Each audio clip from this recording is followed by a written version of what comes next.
అందరికీ నమస్కారం అండి. మా గురువు గారు సుకుమార్ గారికి సార్ థ్యాంక్ యూ సార్ వచ్చినందుకు. ఏం మాట్లాడడానికి ఏమీ లేదండి, సింపుల్గా చెప్పేస్తాను. ఏప్రిల్ 30న రానందుకు క్షమించండి, జూన్ 4న వస్తున్నందుకు ఆశీర్వదించండి. Thank you so much. Peddi చాలా కమర్షియల్గా ఎమోషనల్ రైడ్ సతీష్ గారు చెప్పినట్టు మీ అందరి హృదయాలకి చాలా దగ్గరగా ఉంటాడు పెద్దిగాడు. పెద్దిగాడిని హృదయంలో తీసేయడం అంత ఈజీ కాదు. థ్యాంక్ యూ అండి, thank you so much. June 4న నా ప్రేమనంతా చరణ్ సార్ మీద చూద్దరు, కానీ ఈ అవకాశం ఇచ్చిన చరణ్ సార్కి థ్యాంక్ యూ సో మచ్ అండి. Thank you sir. బుచ్చిబాబు గారు, మీరు చూడడానికి ఇంత సైలెంట్గా ఉంటారు, కానీ సెట్స్లో ఇంత మంచి యాక్టర్స్ని, ఇంత పెద్ద యాక్టర్స్ని పెట్టుకొని ఎలా డీల్ చేయగలుగుతున్నారు? ఎలా ఉంటారు? ఎలా మేనేజ్ చేయగలుగుతున్నారు? బేసిక్గా ఆన్ సెట్స్లో కూడా వర్క్ చేసేటప్పుడు ఇలానే ఉంటారా మీరు?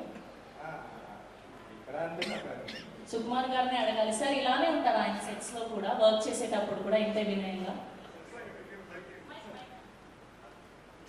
సార్ అలాగే చెప్పండి, ఎలా ఉంటాను సెట్స్లో ఇంకా వినగా ఉంటాడు, కానీ విశ్వరూప కూడా ఉంటుంది. బికాస్ ఒక డైరెక్టర్ కానీ కమాండ్ ఉంటే కానీ చేయలేదు కదా. So there are 2 sides. So డైరెక్టర్గా ఉన్నప్పుడు విశ్వరూపం ఉంటుంది, మళ్ళీ షార్ట్ అయిపోతే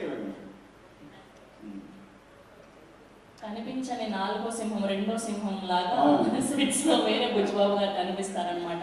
ఓకే, సో ఈ వేదికగా రామ్ చరణ్ గారి ఫ్యాన్స్ కి ఏమైనా చెప్పాలి అనుకుంటున్నారా? చరణ్ సార్ని దీంట్లో పెద్ద క్యారెక్టర్లో చరణ్ సార్ని మర్చిపోవడం అంత ఈజీ కదండి. చాలా అంటే చాలా మీరు ఇష్టపడిపోతారు పెద్ద క్యారెక్టర్ని. థ్యాంక్ యూ అండి, thank you so much. Okay, మాటలంటే మాట్లాడలేదు, కానీ ఒక 2 స్టెప్పులు అయితే వేయచ్చు కదా. అది ఈ జన్మలో కదా, వచ్చే జన్మలో కూడా కాదండి, ఈ మధ్య డైరెక్టర్లు భారీగా స్టెప్పులు వేసేసి సినిమాని ప్రమోట్ చేస్తున్నారు, మనం కూడా ఎందుకు ట్రై చేయకూడదు చెప్పండి. ఈ స్టెప్పులు వేస్తానండి.